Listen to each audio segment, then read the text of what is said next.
Let's go win. JM Ryerson's guide to mastering winning mindsets and surmounting obstacles. Embark on an empowering journey with JM Ryerson, the author behind Let's Go Win. Gain wisdom on vanquishing self-limiting beliefs, embodying leadership traits, and recognizing when you're not reaching your full potential. Don't miss this opportunity to absorb practical advice that could elevate your life. Tune in, transform your mindset, and start winning today. Welcome to the Wellness Driven Life Show, where you're about to go on a wellness driven ride.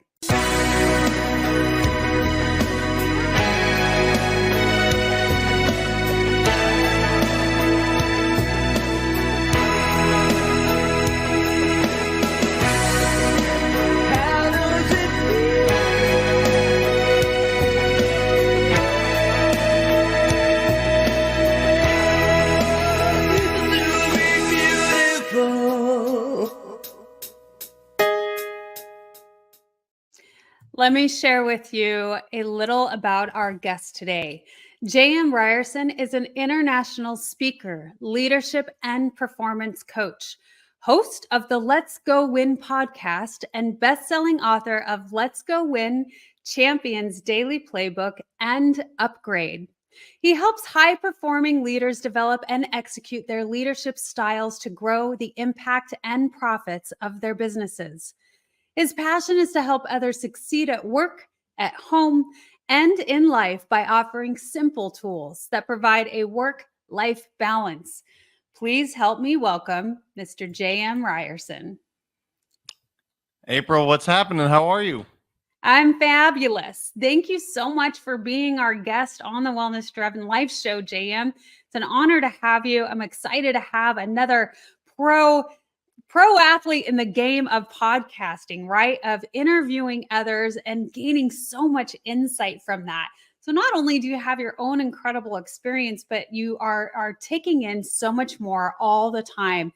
And I truly appreciate people who are doing that and really growing themselves. So let's start off by sharing with the audience just a little bit more about you.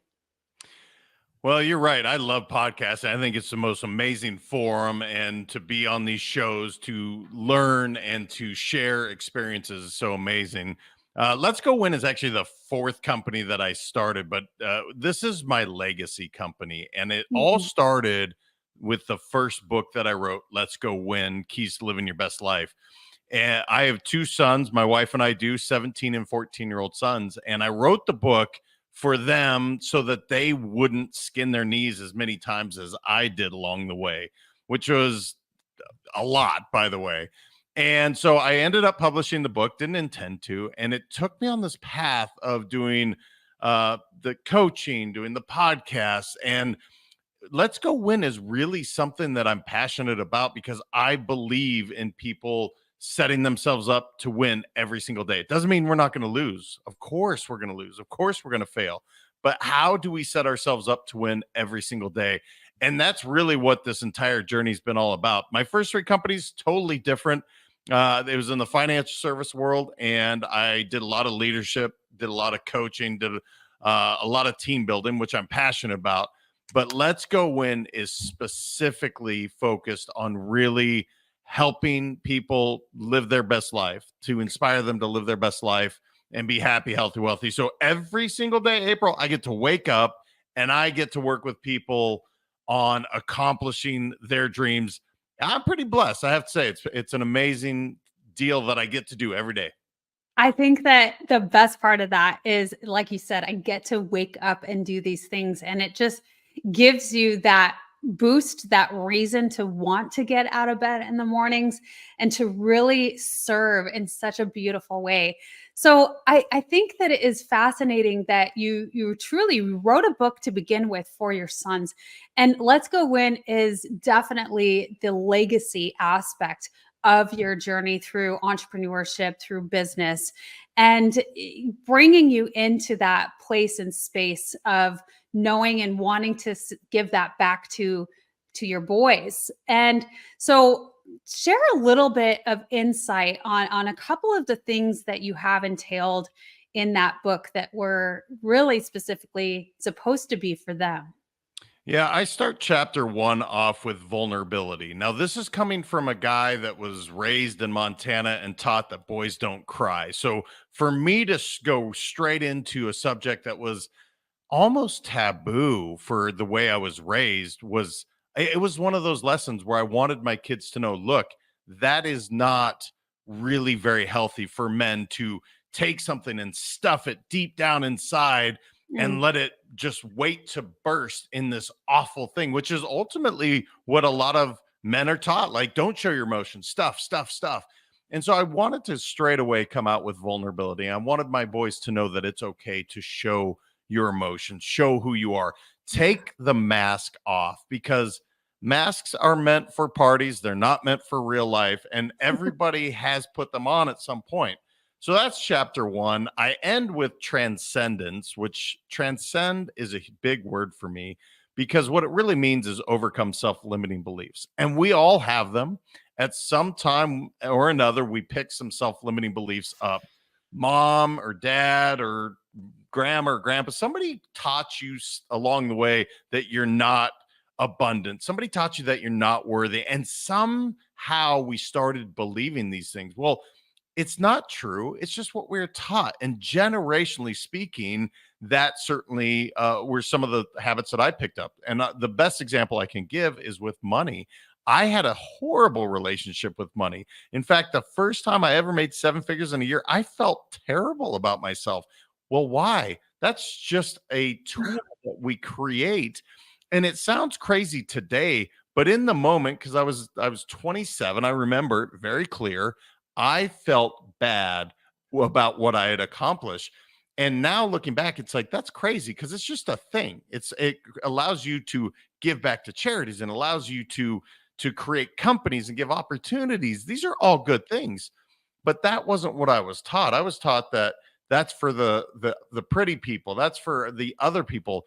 And so it's overcoming these self-limiting beliefs that whatever we have, you don't have to keep telling yourself that story over and over. So I start with vulnerability, I end with transcend, and all in between are some lessons that I wanted my boys to know, and it ended up being great lessons for not just them, but a bunch of people around the world.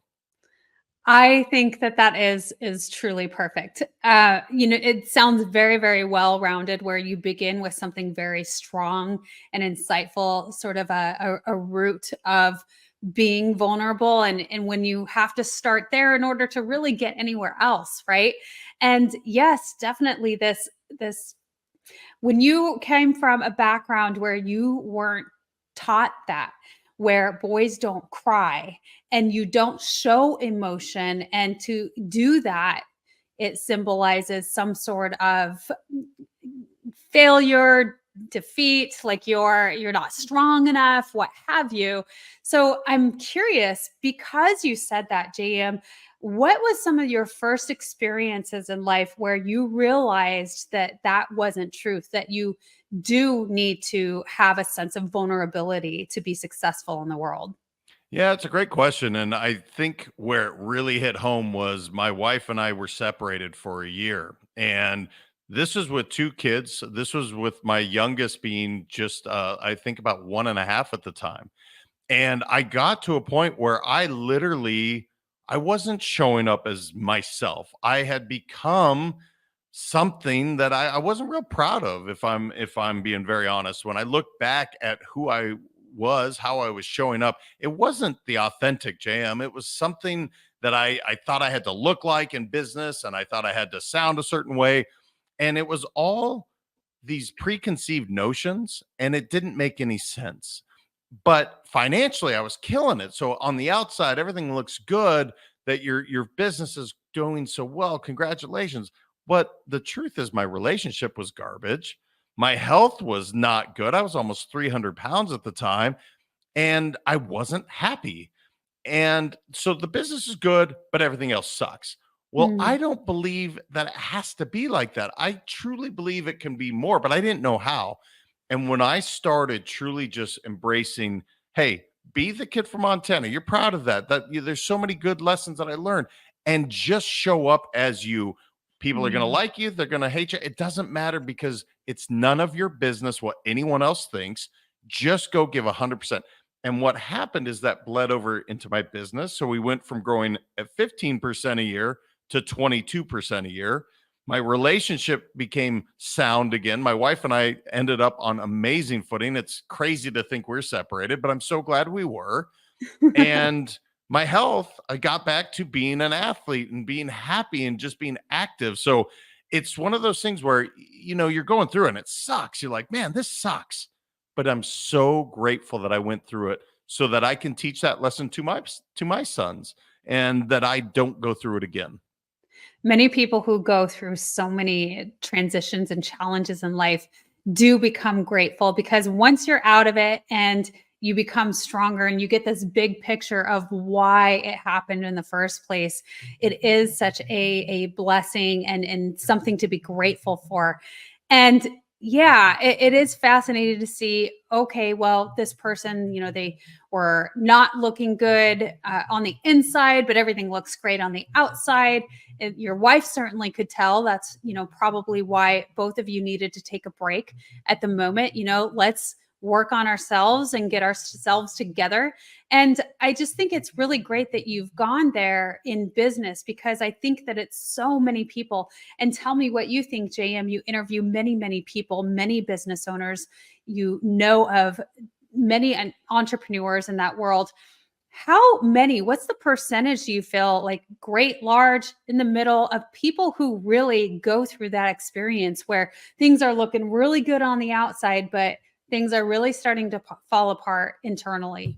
Yeah, unfortunately, the number is extremely high. And I could say a number and say it's 70%. I don't know the exact number. What I will tell you is there's no shortage of clients for me to help. And the reason is Mm. because there's executives around the world that are doing so well financially, but their relationships are a mess. Their health is a mess. I had a guy, he's a fringe billionaire. Guy is worth a truckload, but he was so unhealthy physically. I looked at him and I was like, dude, you're not going to live to enjoy any of the fruits of your labor because you're literally not going to be on this earth.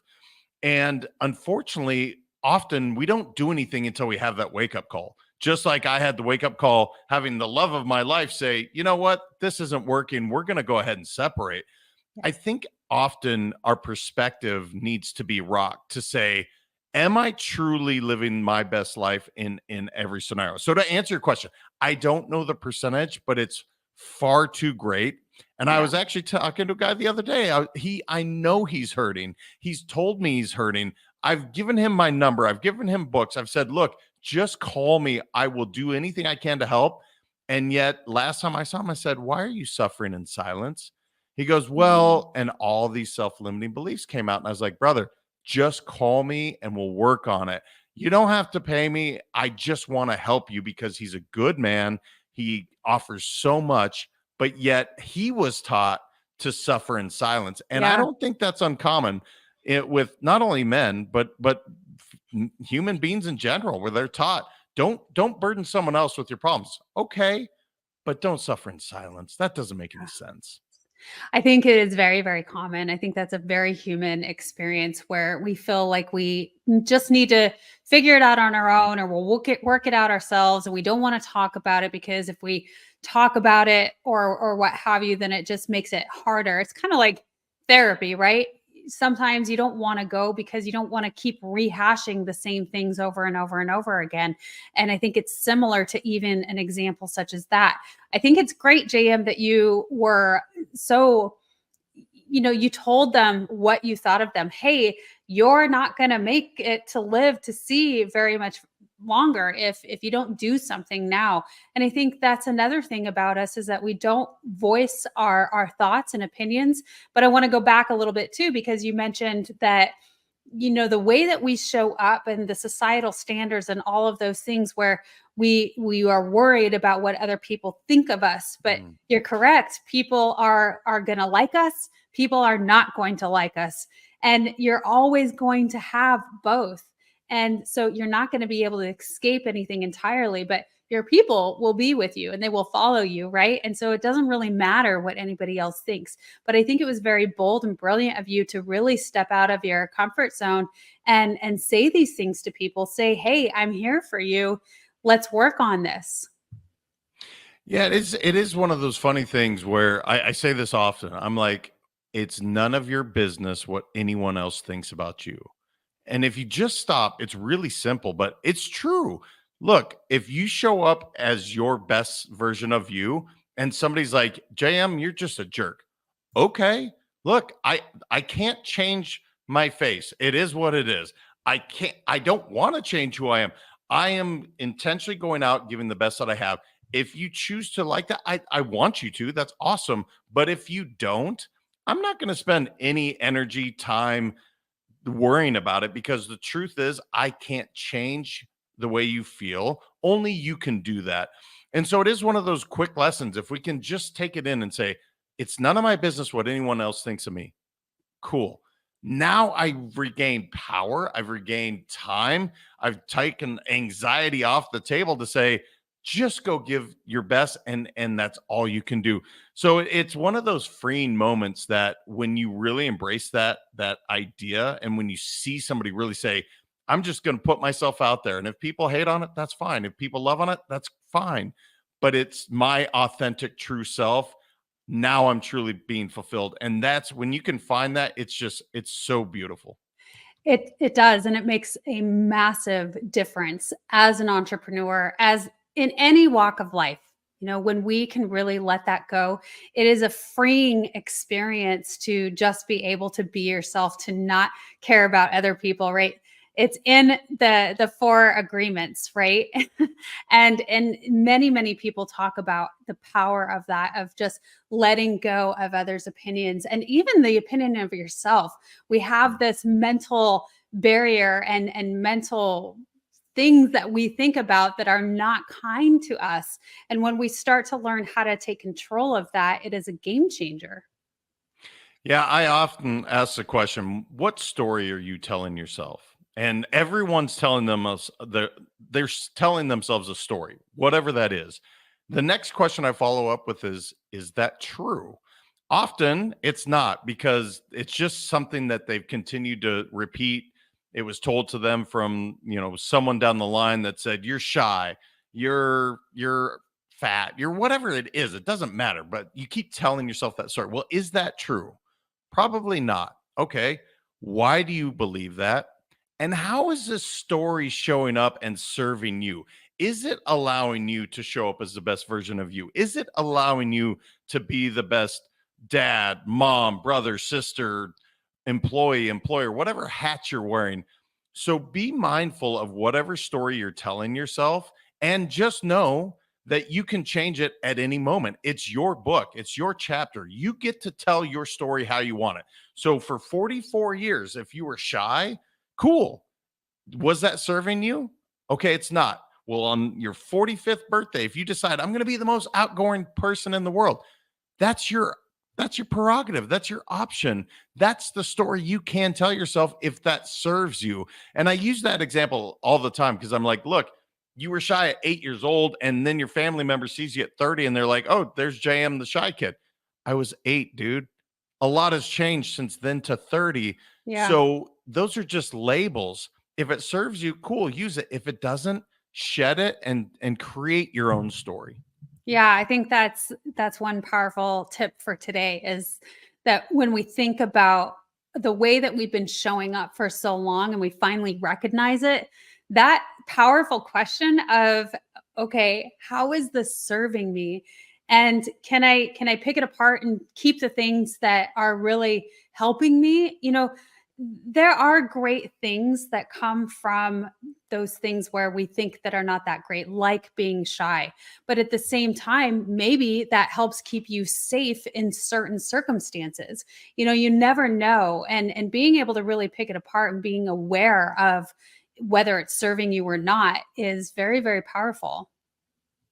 Yeah, it is one of those things just to check in on. What story you're telling yourself? Is it what you want your life to look like? And if it's not, let's create a new chapter. Let's create a new story for you, because It's ultimately your story, your life. You get to create it. And that's the beautiful thing. Every day you get to choose however you're going to show up. It is on you 100%. So what story do you want to tell today? Yeah, the choice, that's another powerful one. The fact that we have choice. And for whatever reason, we really get set back on thinking that we don't, or feeling that there's too many barriers to allowing us to have choice in everything. But truly, that is the greatest power that we do have, is the freedom of choice and how we respond to any circumstance that we have come our way. Yeah, the word respond is so key there. It's actually why I meditate as much as I do, because my whole goal is to respond, not react. Because Yeah. my reaction, when emotion hits, my reaction's not typically going to be great if it's a negative scenario. So I want to be able to respond in a way that I want to. Here's the other thing that you mentioned. I think this is so important. We are in complete control of two things: our attitude and our activity every single day. And I've said this to my kids, I've said it to people that I coach often. No one has the power to make you feel a certain way. And many people be like, oh, no, that's not true. My brother knows how to push my buttons. Well, okay, fine. He knows how to push your buttons, but you get to choose how you're going to respond. Only you have that power. He does not, if that's the scenario, or your mom or whomever it is that knows how to get you going. You are ultimately the one that's responsible for however you respond. It doesn't matter what they do because you have full control of that. When you can accept that idea and you choose never to be a victim again, where you're like, I'm not a victim, I am the victor in my story. That doesn't mean I don't choose to be a victim. Of course I do. When I drive down the freeway, almost every single time, I am a victim because somebody decides to drive slow in the fast lane. It's silly as can be, but it's like, man, what are you doing? Well, I'm giving all my power away. It's really silly. And it's like, wait a minute. Maybe that person is just not paying attention. Maybe it doesn't matter. I get to choose my attitude. So what I tell myself is a story. You know what? They're just having a nice, easy Saturday in the fast lane if I respond in the correct manner. So it really is choosing to be a victor and not a victim. And we have to do it all, or we get to do it all the time. We get to do it all the time. And that's a great way to explain it. I think that when we look at it in that way, of how silly it truly is when we give our power away, because that's exactly what it is. We're feeding the beast, right? And why? And so when we understand it that way and look at it that way, and because it's so silly, I think it's easier for us to kind of flip that switch and no longer give it the power that we have continued to do. It's interesting, us as human beings, how much we keep carrying through that childhood aspect of us, the childhood response, and how we just continue that up through our adult journey. And people who have come from the corporate arena, or even in the entrepreneur world, any world, you can see that a lot of that is continued to stem and take place when you go and you do the networking, or you go to a corporate event. It's fascinating. It's almost like going back to high school in some cases. And it's just because our human brains and emotions are still kind of caught back there until we come to some sort of awareness. Yeah, and it is something that you have to choose to work on. It's not, if something tragic happened to you as a, let's say, I've worked with people where they've been molested as a child. It's horrible. It's awful. No one should ever go through that. But it happened. That was an act that was what happened back in the past. Now, the choice moving forward is to choose for that action to change the trajectory of your life for forever, or to say that is not my destiny. That is not going to determine who I am today. And some of the examples that you've seen, famous ones are people that have had that really awful childhood, but they said that is not going to determine who I am. Mm, And it takes work. Here's the yeah. thing, you can't just bury it. And that's again why I talked about vulnerability in chapter 1. You have to be willing to face those demons, to say, I wasn't responsible for that act as a child. No child is responsible for that. However, I am responsible for my actions for the remainder of my life. What am I going to choose? Am I going to choose for that person, that act to ruin the rest of my life? Or am I going to choose to rise above it and not be a victim? And I'm not saying it's easy. And I've worked with people that have had awful things happen to them, but we all have. We've all had a trauma that's occurred. Are you going to be a victim or are you going to be a victor? And really seeking out, whether it's therapy, whether it's meditation, journaling, breath work, whatever it is, so that you can really deal with that and say, you don't have power over me any longer. That act no longer is going to keep me in cuffs and keep me in jail from being my best self. That you don't get that power any longer. And I'm not saying it's easy. That's why it's called work. But Yeah. it's so fulfilling if you're willing to do it. Yeah, absolutely. And I think another key thing you mentioned there was that we all, every single one of us, has some sort of trauma. Maybe the extreme levels may vary, but we all perceive things differently, and so those traumas are different for every single person. Just like one person can experience the same exact thing that another does, and the trauma levels are going to be totally different because we all perceive things differently. But the point is that we all have that, and like you said, are you going to be a victor or a victim? And making the choice to do something about it, to listening to powerful stories of others who have overcome on podcasts such as yours and mine. So we're going to move into our first sponsor commercial. And when we get back, we're going to continue the conversation. Thank you, JM. Stay tuned. Are you ready to take control of your ride to wellness? Rev up with Driven Living. Visit www.drivenliving.com and buckle up for a journey. Get exclusive access to our Wellness Driven Life Show guest portal, where you can dive deep into the minds of our esteemed guests. Sign up for our newsletter and get insider scoops on these distinguished personalities. It's like having a backstage pass to their life-changing wisdom. But that's not all. You'll also receive a free hug. You heard me right, a free hug. An enlightening ebook from the Driven Living team.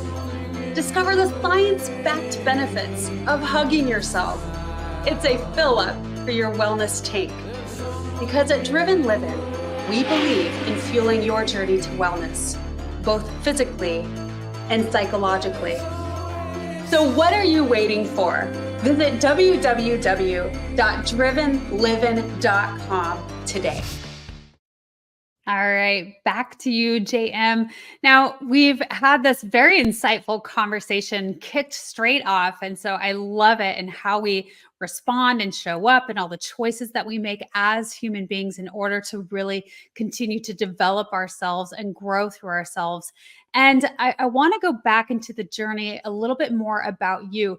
Now, you've talked about an early time when you were in college and you were in the Netherlands, and you learned to travel, and you created a beautiful learning and desire to read books. What was that experience like for you? Because you're really a well-rounded person. It's obvious that you're very passionate about showing up the way that you do. And it takes a person who has had a lot of insight and journey to come to this point. Yeah, that was such an interesting time for me, because what happened was I blew out my knee for the third time, which meant my basketball career was effectively over. And so I'm no longer labeled as the athlete, the basketball player in college. And so now what? And what I chose was I was going to go study abroad. And I ended up very fortunately in the Netherlands. It was a beautiful place for me to go. And the experience was, my label is no longer JM the athlete. And that was really hard for me, because so much of my childhood was wrapped up into the football player, the soccer player, the baseball player, the basketball player, the swimmer. I mean, name a sport, and I probably played it, and played at a pretty decent level. And so now that's stripped away. And now it's just JM, this student. And I think what happened is I had to look inward to say, who am I and what am I really trying to do? And that's when I started developing this passion for reading. My sister sent me, I can't remember the exact book, but I want to say it was Motorcycle Diaries or Zen and Motorcycle Art. It's one of those. And I was reading it on the train and I just got fell in love with reading. And Mm, I just started on the trains traveling throughout Europe, continuing to educate myself. And it I think that was the seed that ultimately said, look, having a growth mindset, which I didn't know that terminology back then. Carol Dweck hadn't written her amazing book Mindset at that point. But having a growth mindset, getting better every single day, choosing to educate yourself in different ways, I just found this love. And so I was just blessed. I got to be around all sorts of different cultures. I had a chance to be thousands and thousands of miles away from everyone, my family and friends and everyone. And what that allowed me to do is really look inside and say, what are you made of, man?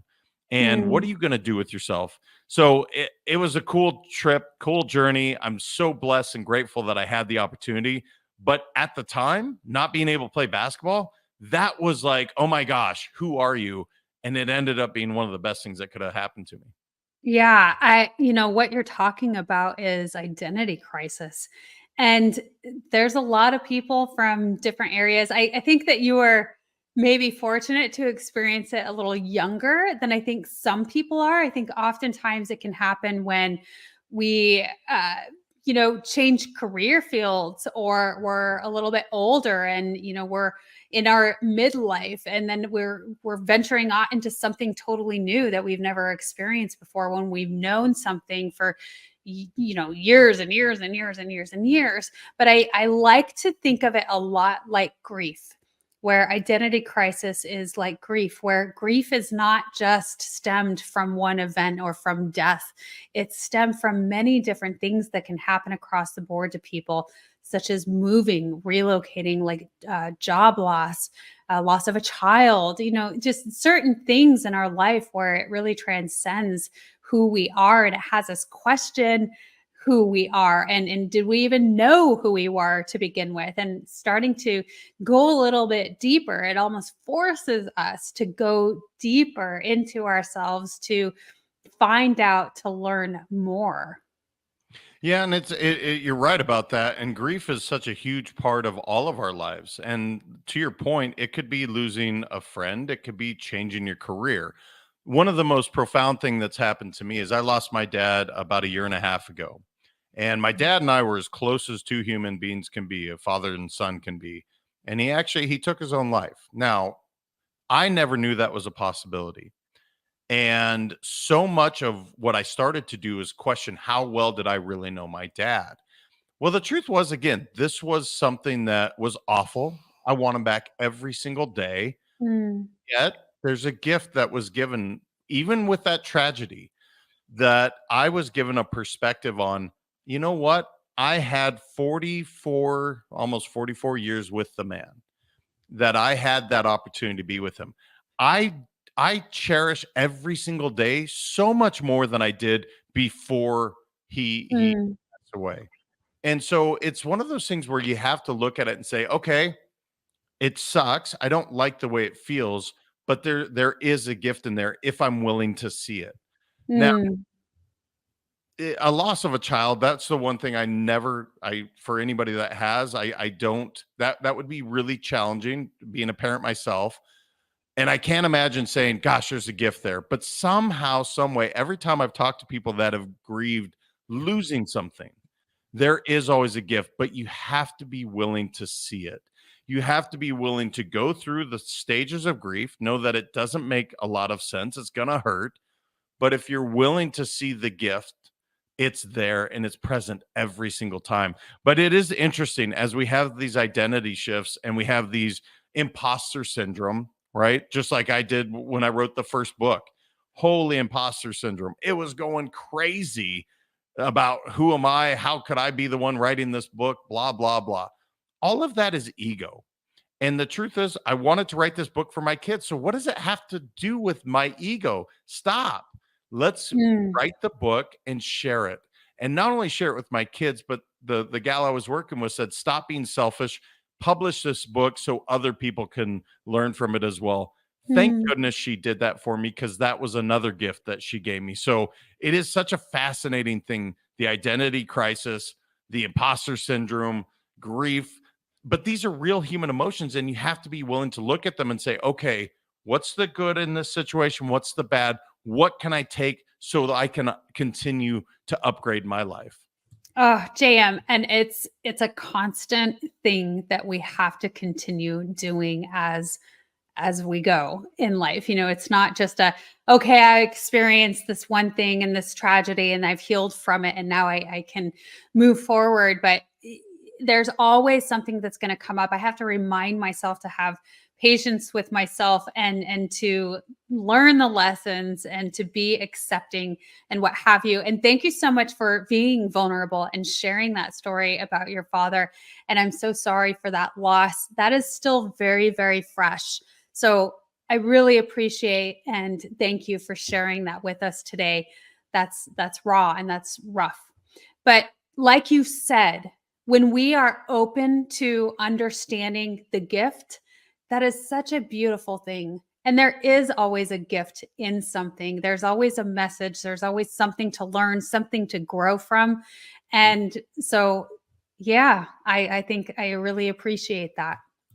Yeah, the reason I share is twofold. A, it's extremely therapeutic for me. B, I honor my father because he was an incredible man, and one act did not define him, right? That's look, Mm, that's not going to define a man of 70 years old, years of life. And the lastly is, when you share something like that, there's someone listening today that's like, "Oh, me too. I felt that as well. I went through that as well." It is amazing and shocking, April, how many times I speak to people and they're like, I went through this as well. Can I talk to you?" And of course you can.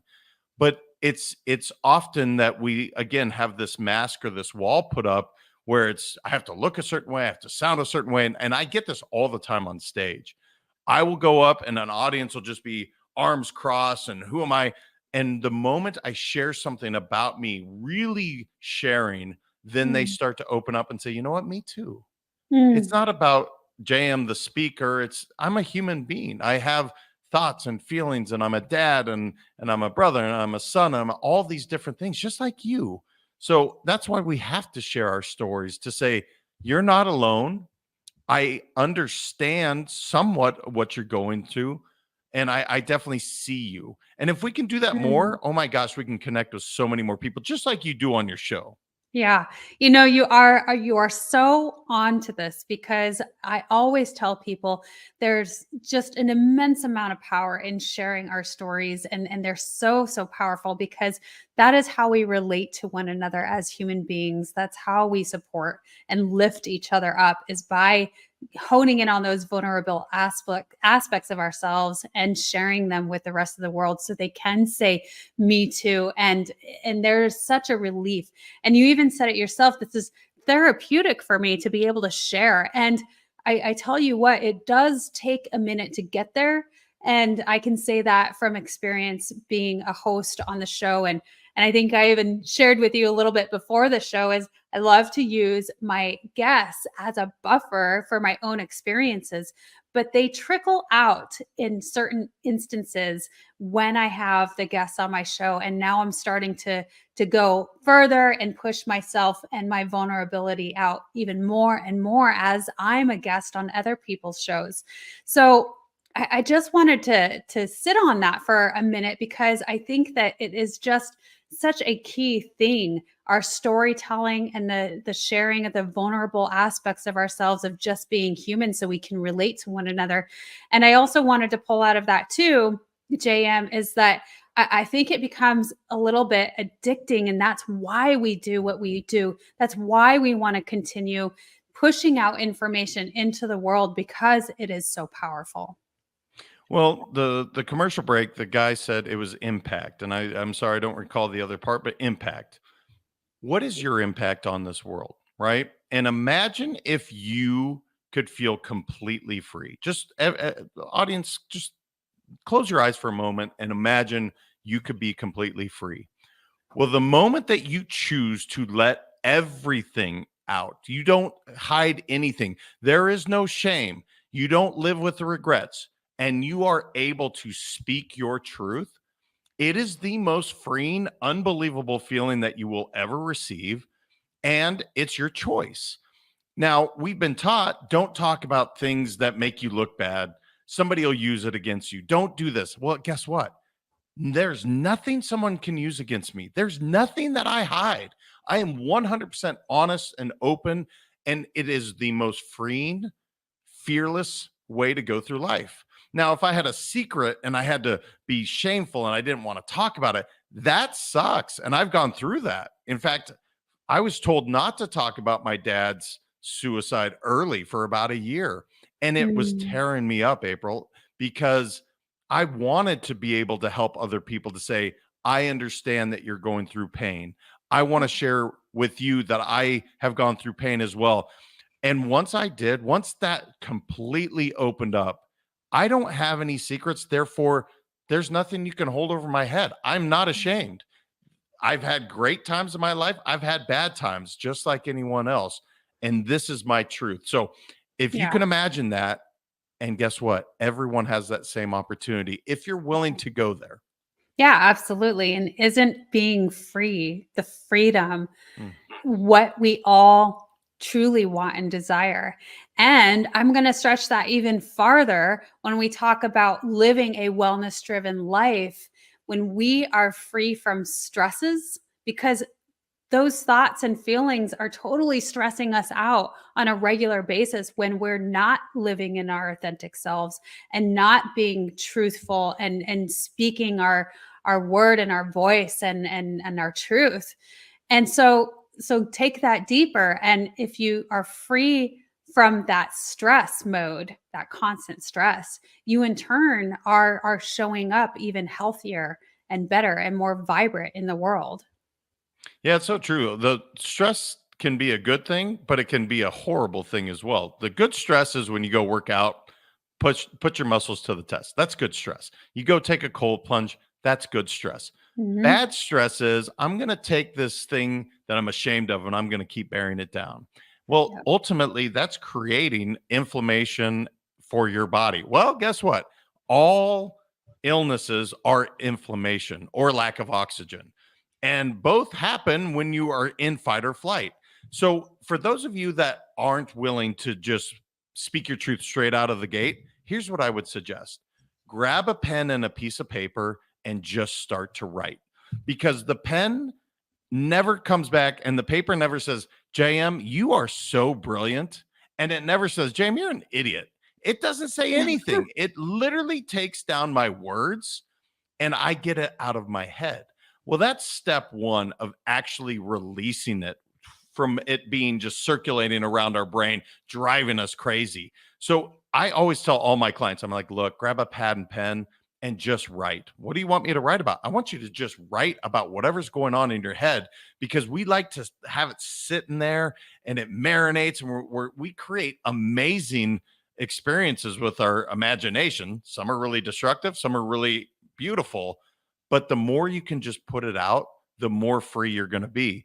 And if you can get in that practice of just grabbing a pad and paper when you're stressed out, just release it and let the paper just accept what you have to write. Again, it's not going to say you're awesome. It's not going to say you're dumb. It's not going to say anything. It's just going to take your thoughts. Yeah, I like that. It doesn't hold an opinion, right? And so there's a lot of power there as well. I want to share with the audience, JM, a little bit more about your family. You have shared with us some awesome photos, so I'm going to bring them in, and here they are. This is that beautiful family that you talked about. You talked about writing your first book for your boys, your incredible wife who stuck with you through thick and thin. That is a heck of a partner. And so let's talk a little bit about these. I mean, that's my everything right there. That was actually, I want to say Galveston, I think. My wife loves to jet ski. So we were cruising all around this bay. And again, those are my little dudes at the time. I can't believe how much they've grown. And it's wild to think, April. I was just talking about this. My son is a senior in high school, and I get caught up in a moment where I'm like, oh my gosh, I want time back. But then now Mm, I'm thinking about the past. And then I start thinking about he's going to college in less than a year. Well, now I'm thinking about the future. So what I've committed to is I'm going to really embrace every single day, hour, second that I have with that amazing kid, because it went too fast, and every parent yeah. will tell you that. But that's my everything right there. That on those two jet skis. It does. It goes so fast, so fast. Uh so that's Glacier. I was gonna say that looks like Montana. Yeah, so that's Glacier. And shortly after this picture was taken, my wife dropped a phone in that lake. Now, the No. challenge is if anybody's been to a glacial lake, you can see all the way to the bottom. And I could see her phone. Well, guess what? I got to jump in that freezing cold water and get that cell phone out. Now, the challenge is getting your core temperature back up. And when we're driving back from there to where we were going, which was it was either Missoula or somewhere outside of there. Maybe it was Whitefish. But anyway, we got stuck on that road, the road to the sun, for I want to say 5 hours because there was a car Oh, accident with a bear. So I sat there with my core temperature. I was so freaking cold that day. That's what I wow. remember about that picture. Yeah. Because I was gonna say, didn't you feel refreshed afterwards? And I no. love a cold plunge. That is really, really, really, really cold water. So Yeah. Yeah. Yeah. Just you were just Wim Hof in it. that's it. Oh my. Gosh, that's somewhere. I'm guessing in California. I can't tell where that is. But yeah, man, I just every time I get to put my arms around that crew, that puts a smile on my face. I think is joyful about these photos, JM, is that it really shows travel. It shows you guys sharing experiences with each other, and I think that that is really wonderful when you can, as a parent, gift that to your children, the gift of experience. Yeah, it goes so fast, and again, my two boys are so different because the older one, all he wants is a tennis court and he'd be happy. My younger boy, he embraces every experience. He definitely has my wife's bougie ways, if you will, and he enjoys the finer side of life. But you're right about that. It's those moments where you can look back and just say, I got time with just them. And I truly, you don't see any cell phones. Everybody is truly present in the moment. And that's one of the things I'll tell people. Look, spending 30 minutes with your significant other or your kids Mm, with no cell phone, just truly in the moment, is so much better than spending 3 hours where you have the TV on and the cell phone and name another distraction. So yeah. truly being present with them is just a blessing. Well, if you remind me, JM, I'll share something, more personal as well when it comes to time with our children and distractions. So, but we're going in now to your books. You have 3 books out there, and I want to dive a little bit into each one. Yeah, so Champions Daily Playbook was my second book. This would be Oh, more of a journal, I guess, than you would call it a book. There's 11 pages of text. But the reason I wrote this one is I always wanted people to have access to me, whether it was a one on one coaching or group coaching or the podcast. And truly, if you pick up Champions Daily Playbook, it would be like you and I were doing work, only you just don't have me keeping you accountable. That mm. if you follow that system in 90 days, you will accomplish any goal that you want to. Oh, that is awesome. Very powerful to offer. Here's Upgrade. Oh, upgrade. That's the most recent book that I wrote. Yeah, for 20 some odd years, I tried to change people. And guess what? Mm. People don't like change. And Go what I figure. it's so crazy because people love to be upgraded. And once I changed the wording to, hey, man, we're just looking to upgrade. We're not looking to change you because guess what? There's nothing wrong with you. My coaching business went Mm. through the roof. People accepted what I was saying so much more. They got excited about it because the truth is, when you go to a flight and they're like, hey, Mr. Ryerson, we're going to upgrade you to first class. Well, how do you feel? Elated. It's a change, Yeah. but it's an upgrade. And so Yeah. that's what the whole idea of this book was, is there's nothing wrong with you, but perhaps we can upgrade so you can live your best life. That's very, very smart on the play on words. You're absolutely correct. I think that the human mind just blocks that, yeah, there's nothing wrong with us. It's creating something incredible based on who we are and our experiences that we've had and upgrading. So I like that. And then of course, let's go win the very first. Yeah. So I guess the big story for this is for 5 years, I had on my bathroom mirror that I wanted to write this book for my kids. Wow. And Trey, my youngest, came in. I guess he would have been about 7 years old. And he looks at me and he goes, hey, Dad, how's the book going? Well, in that moment, he completely destroyed me and inspired me Ah, because I'll never lie to my kids. And I had to look him in the eye and say, you know what, bud? I only have part of chapter one done. And that book was done 6 months later because I said, my son asked me, how's the book going? Whether he meant to hold me accountable or he didn't at 7 years old, it was the best thing I could have heard because I was writing this book for them. And how selfish of me to not put it down on paper because I could get hit by a bus tomorrow.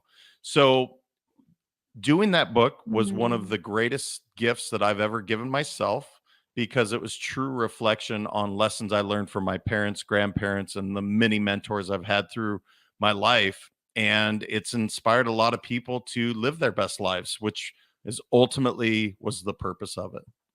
I just love that. I think, and I know I had the books a little out of order, but that's okay because they're each so different and offer something unique.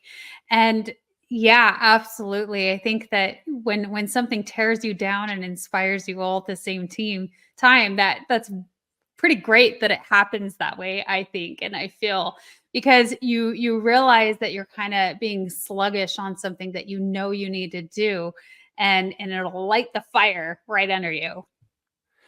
He certainly did, man. I got to tell you, having that accountability buddy, sharing your goals, best way you can do it is say, "Hey, keep me accountable. Anytime I'm slacking, just remind me." And my son did it perfectly that day. Yeah, absolutely. And I'll go back a little bit too on that picture when you talked about not having phones and cell phones with your family when you Mm. go out and being truly in the present moment. You talked about spending 30 minutes with your family, just being totally present with them, listening. I think as parents, it's so easy for us to just disregard or not truly listen. We think we're listening, but we're actually not. I can recall a couple times where my daughters, for instance, would bring me one of their pictures that they drew, and I would look at it and I'd be like, "Oh, yes, it's beautiful." And but not really being present with them in the moment on this incredible creation that they had where they spent a lot of time making it and all the pride, right? And we don't realize that maybe that has a little damage on our kids when we don't spend as much time with them in our response to them. But I tell you what, when I've had some period away from my children, really truly have started to realize the importance of that. So now when we have our times together, it's so much more in our person or together time. It's more present with each other, and the phones are gone and everything, so I really appreciate that. Now, JM, you have been a wonderful guest on the show. I appreciate highly all of the things that you have shared with us today. You've given a lot of tips and tricks, a lot of wisdom, a lot of insight. I want to make sure everyone knows where to find you. So I put this up a few times, and also it's going to be in the description below. It's www.letsgowin.com. www.letsgowin.com. So you can find out more about JM at www.letsgowin.com. Check out all of his stuff, check out his books, listen to his show. And, JM, if you want to highlight that show a little bit more, here's your time. Let's Go Win podcast. It's my favorite thing that I do is the podcast. And April's going to be an amazing guest in the near future, which I can't wait for. It's truly, if you're looking for some inspiration, you're looking for some wisdom from amazing guests from all walks of life. It's telling the good, the bad, and the ugly. That's the story. It's not just about winning, it's about what it took to get there. So that's the Let's Go Win podcast. And then the only other one I'd say, Let's Go Win 365 on Instagram. There's so much great interaction happening, April. So I would love for people to check that out as well. And thank you for having me. You are an amazing guest, or host, excuse me. I'm already thinking about you on my show. Amazing host. You ask And guest. and I'm a guest. host and a guest. Man, you're crushing. But no, seriously, you ask amazing questions, extremely insightful, and it's such a well-run show. And I'm humble and I'm grateful to be on it. And thank you. Oh, thank you. Absolutely my pleasure. Thank you, JM, for being our honored guest on the Wellness Driven Life Show. And I would like to share with the audience, thank you so much for tuning in. Without you, we wouldn't be possible. So thank you for all of your support. And I want to say goodbye for now, and we will see you later. Bye.